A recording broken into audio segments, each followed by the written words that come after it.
चला तर मग स्वागत आहे तुमचं माझ्या यूट्यूब चॅनलमध्ये। मैत्रिणींनो, चॅनलला आणखीन सबस्क्राईब केलं नसेल तर सबस्क्राईब करून घ्या। मी असंच तुमच्यासाठी डिशेस घेऊन येणार आहे। तर आपली आजची डिश आहे तंदुरी रोटी। हॉटेलसारखी रोटी आपण घरच्या घरीच बनवणार आहोत।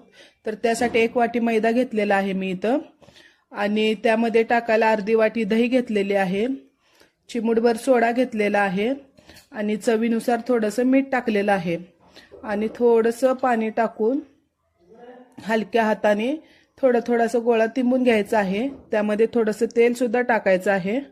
तर इथं थोडं पाणी घालून मी पीठ चांगलं तिंबून घेतलेलं आहे। कणिक थिंबल्यानंतर त्याला एक 10-15 मिनिटं थोडंसं वर तेल घालून इथं मी झाकून ठेवते। हे बघा, मऊ होतं पीठ।